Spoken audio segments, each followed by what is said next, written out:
만일 하나님의 뜻이면 이라는 제목으로 하나님 말씀을 함께 묵상합니다. 예수원을 세우신 대천덕 신부님께서는 가르치는 사역을 참 잘하셨다고 합니다. 그분이 가르치면 많은 사람들이 깨닫고 은혜를 많이 받았습니다. 그야말로 가르치는 은사가 있으신 분이셨습니다.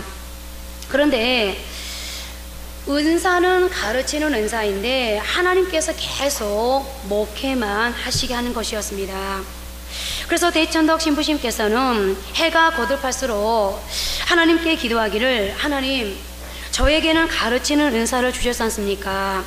저는 가르치는 건 잘하겠는데 목회는 너무 힘듭니다. 하나님, 저에게 가르치는 길을 열어주십시오라고 그렇게도 오래 기도했는데도 하나님께서는 들어주시지 않았습니다. 그래서 어느 날 대천덕 신부님은 기도를 바꿨습니다.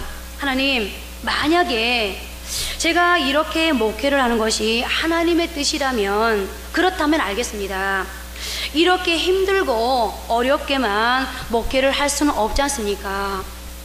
제가 목회하는 게 하나님의 뜻이라면 재미있게 하게 해주십시오. 기쁨으로 하게 해주십시오. 이렇게 기도를 했더니 갑자기 하나님께서 막 웃으시는 것 같은 그런 느낌을 받았다는 것입니다. 그러면서 진작에 기도하지, 좀 진작에, 이렇게 하나님께서 말씀하시는 것 같은 그런 마음이 들더라는 것입니다. 그러고 나서는 정말 그 다음부터 목회가 재미가 있어지고 기뻤다고 합니다. 그랬더니 이전에는 없었던 좋은 아이디어도 생기고 좋은 열매도 맺히게 되고 목회 사역이 너무너무 달라지더라는 것입니다. 그리고 그렇게 재미있게 목회를 잘하고 있는데 하나님께서 갑자기 그분을 한국으로 보내셨습니다. 한국의 성공회 대학교를 설립하면서 학장으로 대천덕 신부님이 오시게 된 것입니다.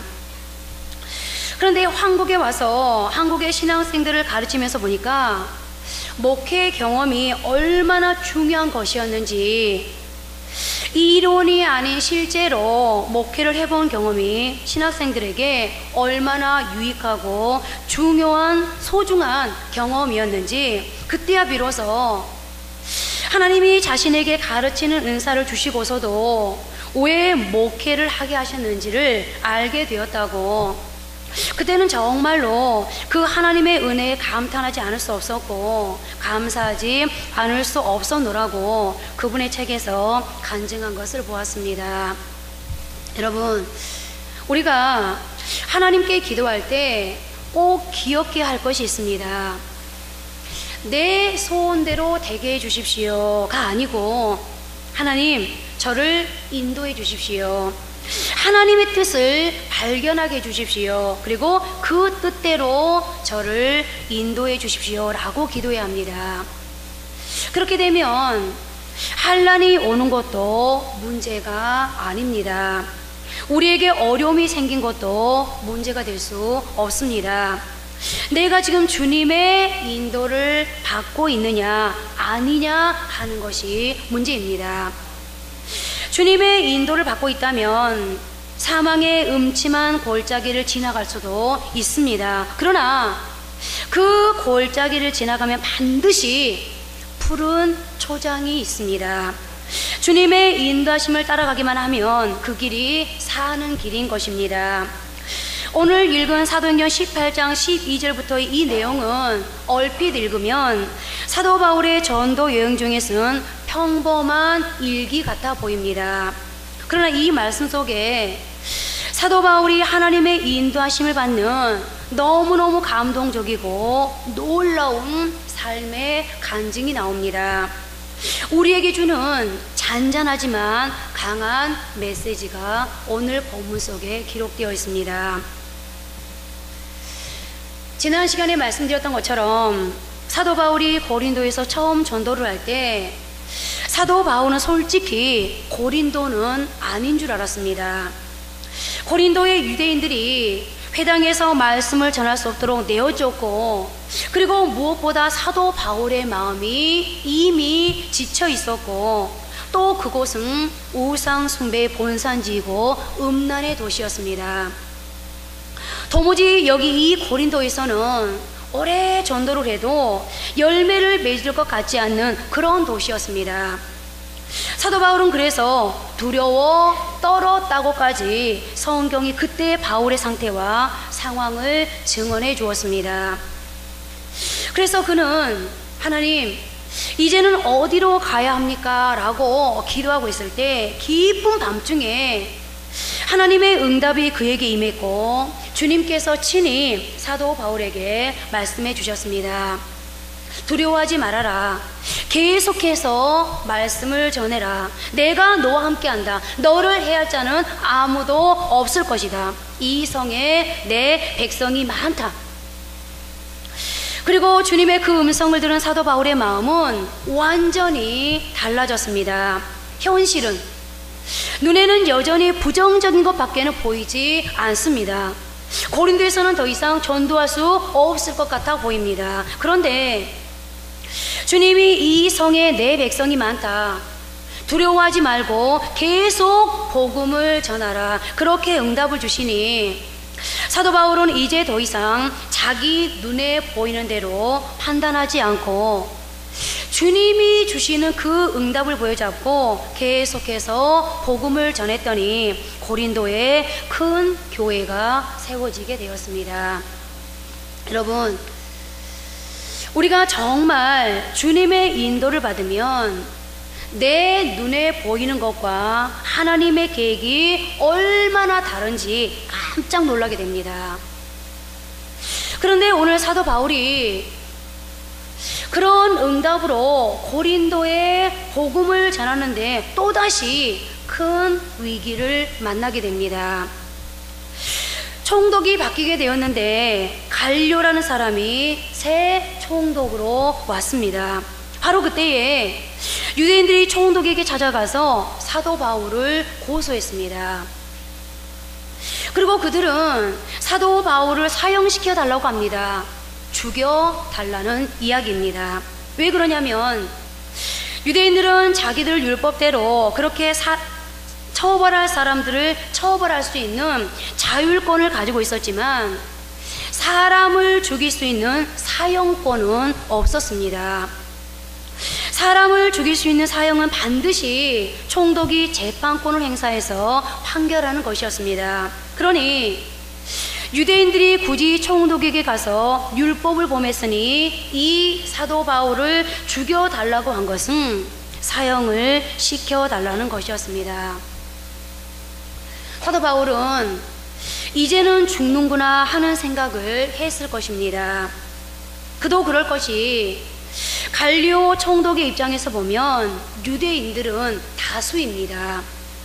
그들은 자신이 총독으로 일할 때 어찌되었든 총독으로 있는 순간만큼은 자기를 협조해 줘야 할 사람들입니다. 정치적인 계산을 하면 사도 바울 한 사람 죽이고 유대인들의 마음을 사는 게 훨씬 나을 것입니다. 빌라도는 그렇게 했지 않습니까? 빌라도가 예수님을 죽일 만한 이유가 없었는데 유대인들이 죽이라고 아우성을 치니까 빌라도가 정치적인 계산으로 예수님을 십자가에 못 박고 말지 않습니까? 꼭 그와 같은 상황이 지금 바울에게 벌어진 것입니다. 사도 바울은 내가 이제 여기서 죽는구나. 아니, 주님이 분명히 뭐라고 응답해 주셨습니까? 너를 해할 자가 없을 거라고 했는데, 주님이 분명히 그렇게 응답했는데 상황은 꼼짝없이 죽을 수밖에 없는 상황입니다. 자, 그런데 여러분,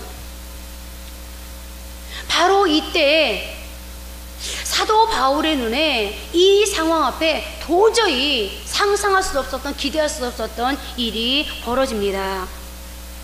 갈리오 총독이 유대인들의 고소를 듣고 그가 말하기를 그 사람이 무슨 큰 죄를 지은 게 있다면 당연히 내가 재판을 해야겠지만 너희들의 율법과 관련된 일이라면 그것은 내가 재판할 필요는 없다 그러면서 유대인들을 다 내쫓아 버렸습니다.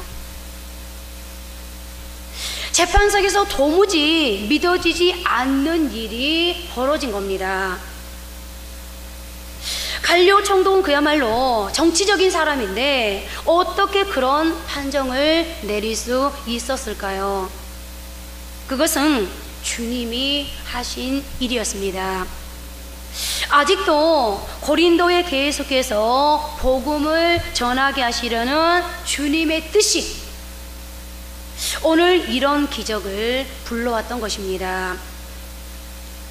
유대인들이 얼마나 화가 났는지 그날 나오는 길에 소수대네라고 하는 해당장을 붙잡고 마구 때렸다고 성경이 밝히고 있습니다. 사도 바울을 회당에서 설교하도록 허락해준 사람이었기 때문입니다. 그런데 갈리오 총독이 이번에는 그것을 그냥 내버려 뒀다고 했습니다. 때리는 정도는 유대인들 너희들이 알아서 해라, 너희 율법대로 하라는 것이었습니다.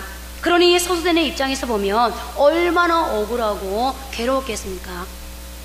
그러나 고린도전서 1장 1절을 보면 하나님의 뜻을 따라 그리스도 예수의 사도로 부르심을 받은 바울과 형제 소수대네는 라는 말씀이 증언하고 있듯이 바울과 소수대네는 이 사건을 계기로 동역자가 되었습니다.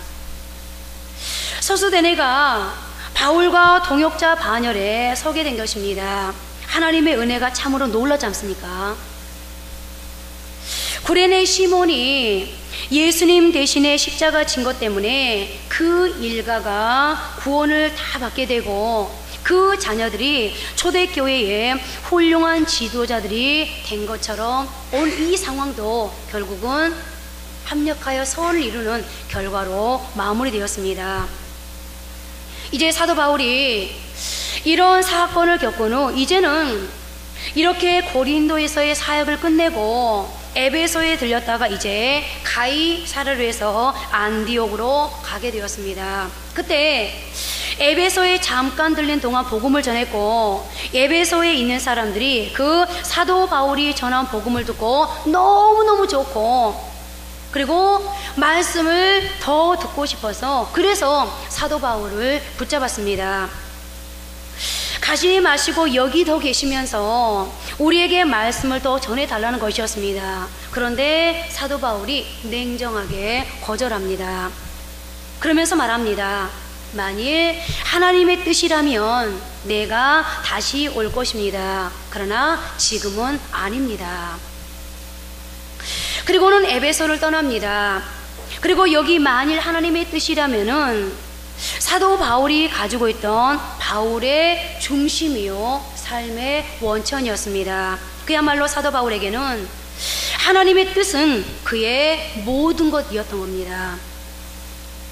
사도 바울 자신의 생각, 사도 바울 자신의 좋고 싫은 것, 사도 바울 자신의 감정, 사도 바울 자신의 계획, 이 모든 것은 이미 십자가에 못 박아 버렸습니다. 사도 바울은 오직 하나님의 뜻 그거 하나밖에 없는 사람이었습니다. 사실 에베소에서 사람들이 붙잡을 때 나를 붙잡고 조금 더 머물러 있다가 가기를 원하는 사람이 있다면 여러분들 얼마나 좋은 일입니까? 사람의 감정대로 하면 붙잡는 사람이 있을 때 아유 그럴까요? 그럼 조금 더 이따 가죠 뭐 이렇게 할 수도 있지 않았겠습니까?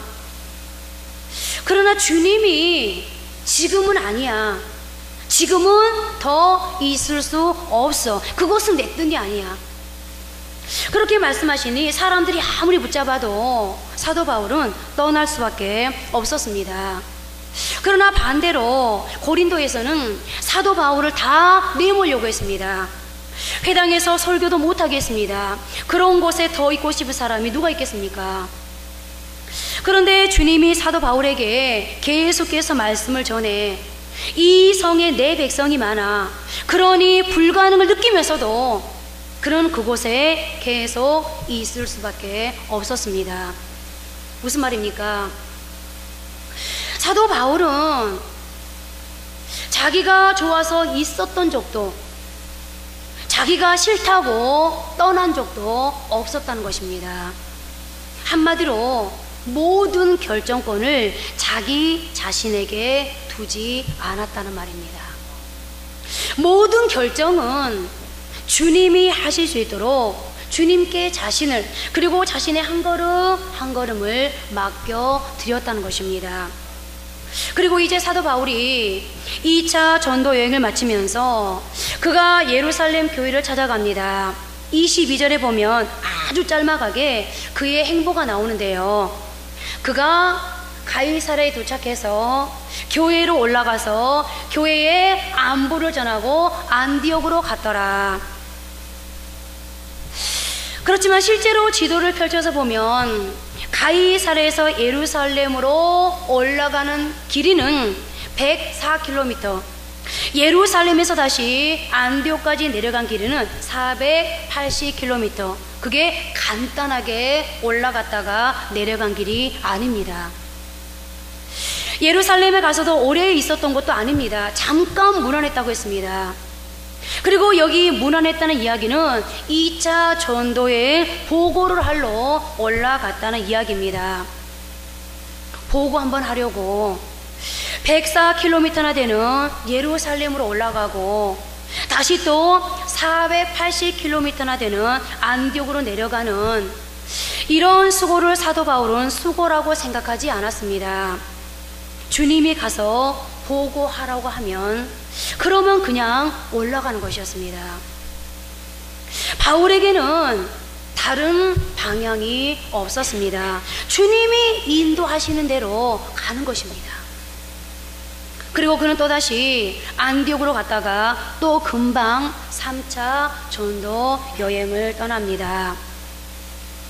사도 바울이 2차 전도 여행을 했던 길을 가만히 합산해 보면 무려 3000km나 됩니다.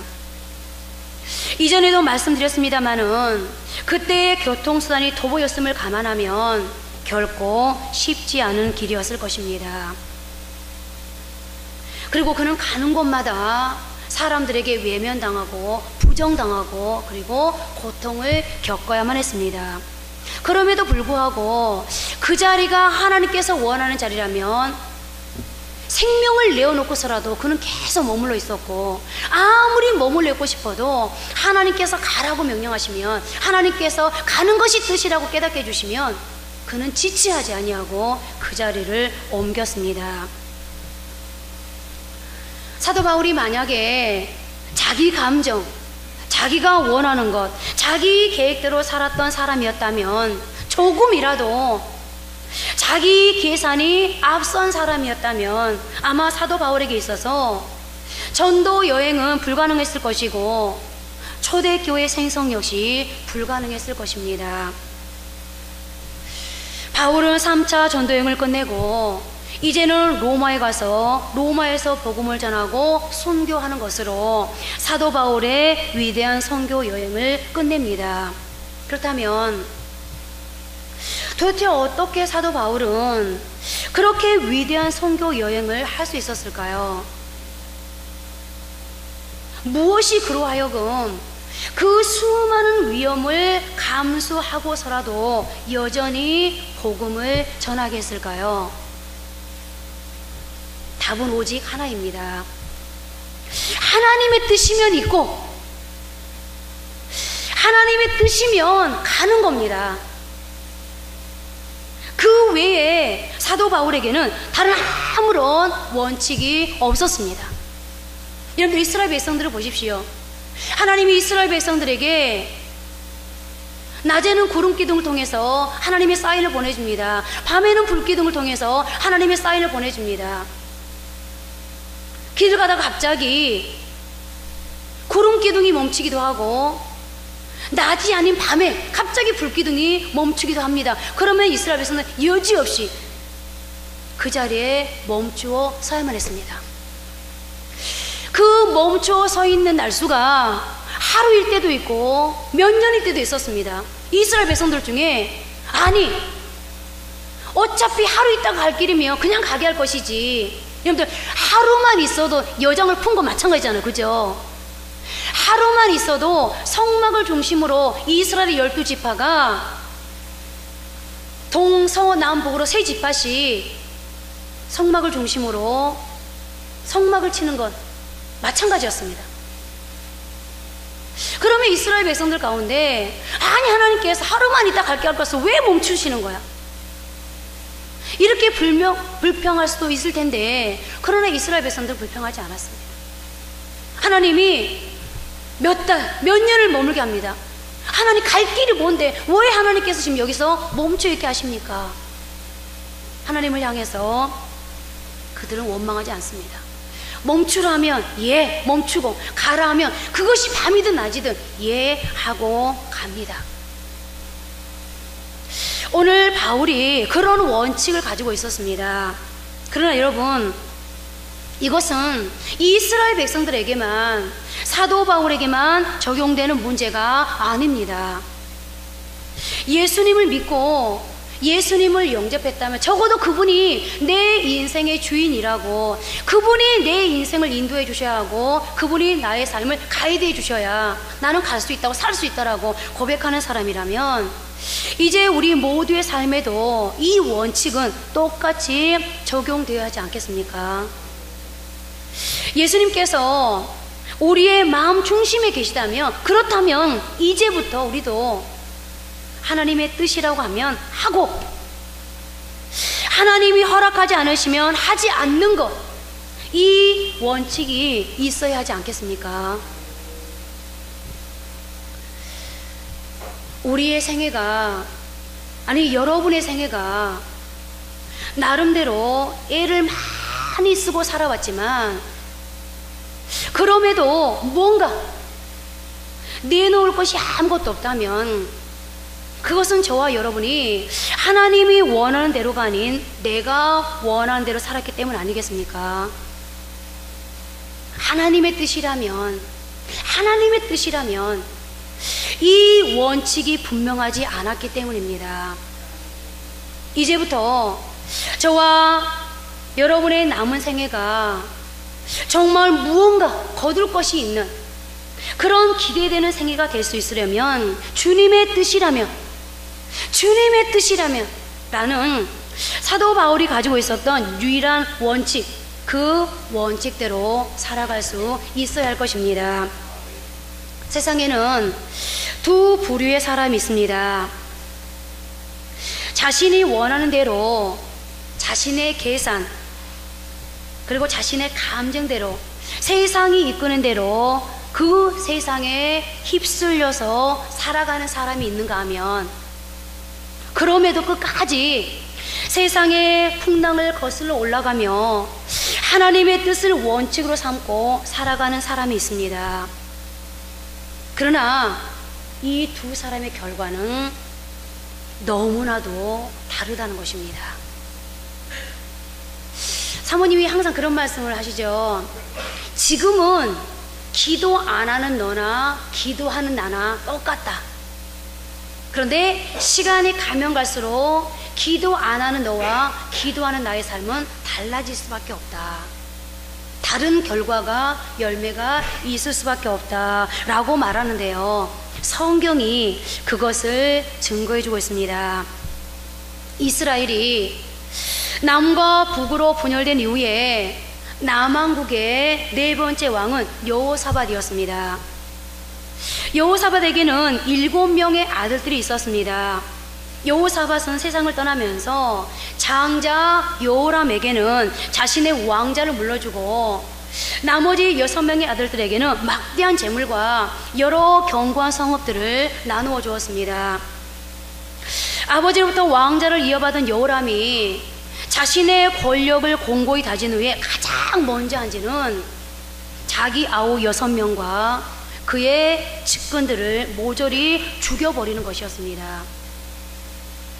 아버지가 6 아들들에게 물려준 막대한 재물과 견고한 성읍들을 아예 제거해버리기 위함이었습니다. 싹부터 잘라버리자는 거죠. 그는 이스라엘 역사상 가장 패역한 왕이었던 북왕국 아방의 딸을 아내로 맞아들이고 여러 산에 산당들을 세워서 백성들의 영적 타락을 주도하기도 했습니다. 여호람 왕은 자신의 권력으로 자신이 하고픈 일은 무엇이든지 자행하는 사람이었습니다. 한마디로 말해서 그는 하나님 앞에서 마치 자신이 하나님인 것처럼 군림하던, 하나님의 뜻과는 전혀 무관한 삶을 살았던 폐역한 사람이었습니다. 그러나 그는 왕좌에 오른 지 8년 만에 창자가 빠져나오는, 요즘 말로 하면 심한 탈장 증세로 죽습니다. 역대하 21장 20절은 그 여호람을 가리켜서 아무도 아끼는 사람 없이 세상을 떠났다고 증언하고 있습니다. 여호람, 그는 그저 평범한 인생이 아니었습니다. 유다 왕국의 왕이었습니다. 그의 시신에 입혀진 수의와 그의 시신에 안치된 관을 포함해서 그의 장례식에 동원된 모든 용품들은 유다 왕국 최고의 명품들이었을 것입니다. 그가 왕이었던 만큼 그 장례식의 규모와 장중함도 이루 말할 수 없을 정도로 대단했을 것입니다. 그러나 유다 백성 가운데에 그 누구도 그의 죽음을 아까워하거나 안타까워하는 사람은 아무도 없었습니다. 화려하고 웅장한 규모와 형식의 장례식에 비한다면 그 누구도 아까워하지 않는 세상을 떠난 그의 죽음은 이 세상에서 가장 초라한 죽음이었습니다. 하나님께서는 하나님 앞에서 하나님인 양 군림하던 요람 왕의 죽음을 그렇게 조금도 아까워하지 않았습니다. 시문대로 거두게 하시는 성경의 원칙에 입각해 볼 때 하나님을 경홀히 여기는 사람, 하나님의 뜻과는 전혀 무관하게 산 사람의 죽음 앞에는 그 어떠한 가치도 설정할 수 없기 때문입니다. 그러나 끝까지 하나님을 경외하고 어떤 상황과 순간에도 하나님의 뜻을 보여잡는 사람들에게는 하나님이 주시는 약속이 있습니다. 먼저 스바냐 3장 16절 말씀 함께 합독하십니다. 그날에 사람이 예루살렘에 이르기를 두려워하지 말라, 시온아 내 손을 늘어뜨리지 말라. 여기 이 약속은 이스라엘의 남은 자들에게 주시는 하나님의 약속입니다. 자, 그러면 남은 자는 어떤 사람들을 이끌고 있는 걸까요? 우리가 너무 잘 알듯이 이스라엘 백성들이 솔로몬의 아들 르호보암 때 북이스라엘과 남유다로 나뉘면서 이제 이스라엘 백성들이 북이스라엘은 솔로몬이 지었던 성전이 어디에 있었습니까? 남유다의 예루살렘에 있었습니다. 그러니까 처음에는 나라가 두 쪽으로 나뉘었음에도 불구하고 하나님의 명령에 의해서 여전히 예루살렘에 와서 아무리 거리가 멀어도 하나님이 명령하신 절기만 되면 그 예루살렘 성전에서 하나님을 예배했거든요. 그런데 점점점 시간이 가면서 꾀가 생기는 거예요. 아, 너무 멀어. 한 번 갔다 오는 시간이 너무 많이 걸려. 거리가 멀면 멀수록 그 기간이 길지 않겠습니까? 그러니까 이 사람들이 꾀를 내면서 어떻게 합니까? 그러면 우리가 굳이 예루살렘까지 갈 거 뭐 있냐? 우리 가까운 곳에 산당을 만들자. 쉽게 말하면 성경에 회당이라고 만드는 거 있죠. 우리가 바울이 계속 회당에 가서 말씀을 전하잖아요. 바로 그 회당이 이 회당입니다. 회당을 만들자. 그래서 그들이 자신들의 가까운 곳에 회당을 만들기 시작합니다. 그리고 예루살렘 성전에 가서 하나님을 예배하는 것이 아니라, 하나님의 명령에 순종해서 예배하는 것이 아니라 자기들의 편리한 대로 편의에 의해서 예배를 드리기 시작합니다. 그런데 문제는 편의에 의해서 예배 드린 것까지 좋았어요. 처음에 하나님은 어디에나 계시니까 멀리 갈 건 뭐 있냐, 가까운 데서 예배 드리지, 여기까지 좋았어요. 그런데 점점점 시간이 늘어나면서 연수가 늘어나면서 이스라엘 백성들 마음속에 어떤 마음이 생기기 시작해요? 이제 마음이 해이해지는 거예요. 예배 좀 안 드리면 어때? 하나님 중심 다 아는데, 내가 왜 교회 못 가는지 다 아시는데. 이렇게 되면서 교회에 안 가, 예배 안 드는 게 문제가 아니라 조금씩 이제 마음이 하나님에게서는 멀어지고 사람은 반드시요 무언가를 비우면 뭔가를 채우게 돼 있거든요. 그게 본능이랍니다. 하나님을 비워내니까 점점 뭐가 들어오기 시작해요? 우상이 들어오기 시작하고 점점 세상의 것들이 들어오기 시작하는 거예요. 그러면서 점점 이 이스라엘 백성들이 타락해 가기 시작합니다. 그때 하나님께서 하나님의 선지자들을 세웁니다. 너희가 우상 숭배하는 걸 버리고 세상 쾌락을 버리고 빨리 나 여호와께로 돌아서라. 그러면 내가 너희에게 저주를 내려고 계획했는데 이 저주까지도 내가 어떻게 하겠다? 피하겠다. 그런데 이스라엘 백성들이 하나님 말씀 듣지 않습니다. 그래서 결국은 북이스라엘은 아수르에 의해서 망하지 않습니까? 그때 유다 백성들이 막 비웃습니다. 그래 북이스라엘 백성들 너네 그럴 줄 알았어. 그런데 문제는 너네 그럴 줄 알아서 비웃고 있는 남유다 백성들 마음속에도 북이스라엘 사람들과 전혀 다를 바 없는 우상이 마음속에 심겨져 있었다는 거죠. 그래서 남유다 역시도 계속해서 하나님 앞에 패역한 삶을 살아갑니다. 우상을 섬깁니다. 세상 쾌락을 쫓아갑니다. 그때 하나님께서 여전히 남유다에게도 하나님의 선지자를 세워서 계속 경고의 메시지를 줍니다. 듣지 않았습니다. 어떻게 됩니까? 바벨론의 포로로 이제 잡혀가게 되죠. 그래서 70년 포로 생활하는데요. 근데 그때 수많은 사람들이 우상을 섬기고 수많은 사람들이 세상이 좋아 노세 젊어서 노세 이렇게 하면 세상을 쫓아갈 때 그럼에도 불구하고 여전히 하나님을 부여잡고 끝까지 신앙을 지키는 경건한 사람, 거룩을 추구하는 사람들이 있었다는 말이죠.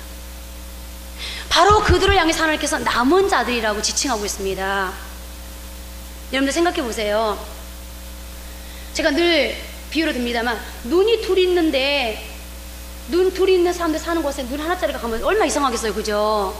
근데 눈 하나짜리만 사는 동네에 우리처럼 눈 둘짜리가 가면 얼마나 또 이상하겠어요?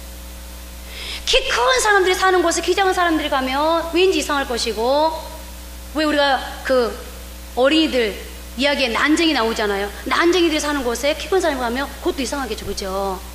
그런데 이스라엘 백성들 중에 남은 자, 그것도 소수의 남은 자가 다 옳다, 이것이 옳다라고 우상을 섬기는 그 상황 속에서 세상의 쾌락을 즐기면서, 야, 너는 이렇게 바보같이 살아, 세상이 얼마나 재밌는데, 이렇게 강요하는 그 시대 속에 신앙을 지키고 거룩한 삶을 살아간다는 거, 얼마나 그들이 외롭고 괴롭고 소외당했겠습니까?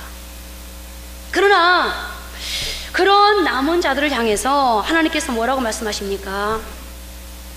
끝까지 그럼에도 불구하고 하나님의 이름을 불렀던 사람들, 그럼에도 불구하고 세상을 닮지 않고 하나님을 닮고자 했던 사람들, 그럼에도 불구하고 계속해서 거룩을 추구했던 사람들, 그 남은 자들을 향해서 하나님이 뭐라고 말씀하십니까?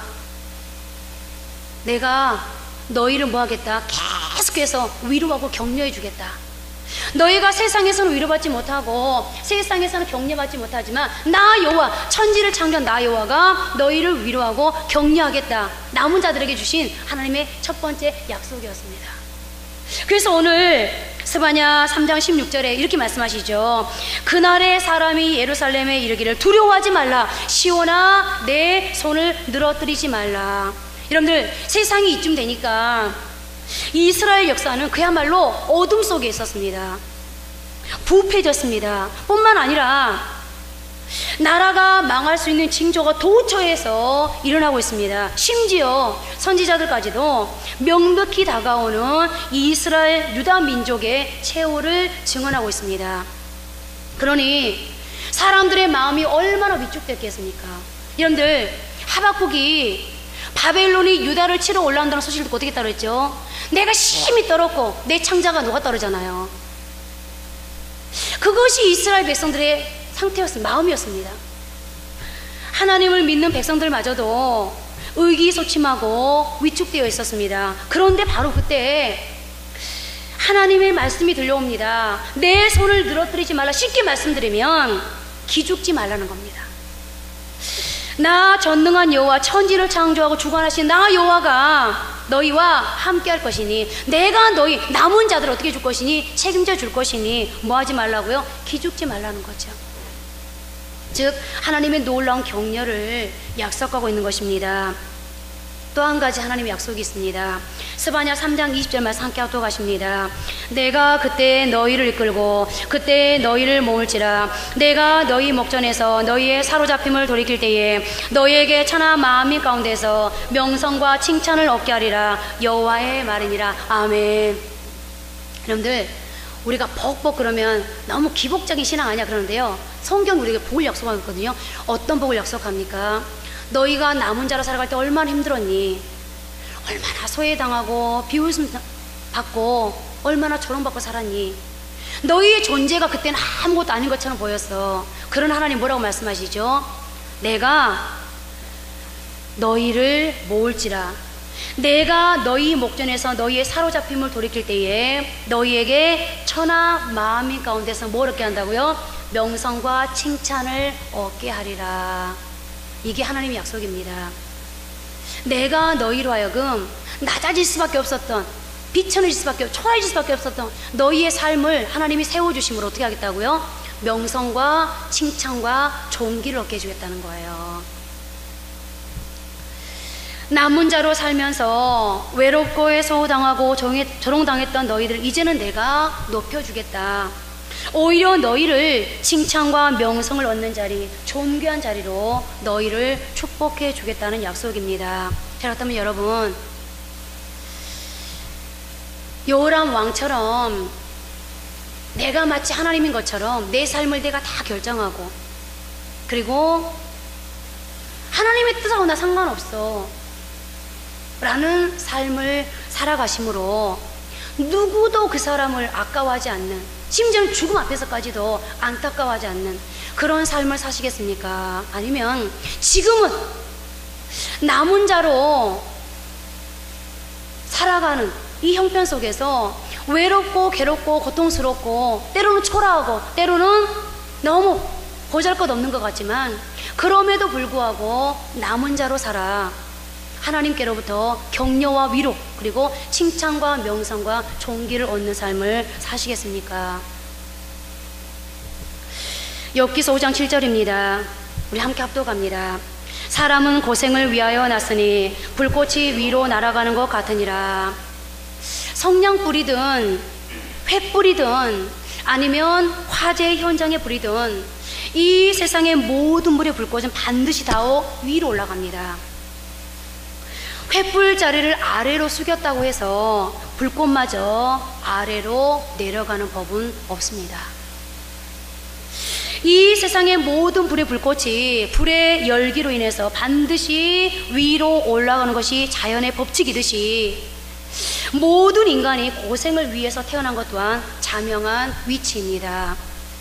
이 세상에 웃으면서 태어나는 인간은 단 한 사람도 없습니다. 모든 인간이 울면서 태어납니다. 여기 어머니들 계시는데요, 우리 아들은 딸은 참 특이해서 뱃속에서 나올 때 웃으면서 나왔습니다. 한 자녀분 있습니까? 없죠? 모든 인간은 다 울면서 태어납니다.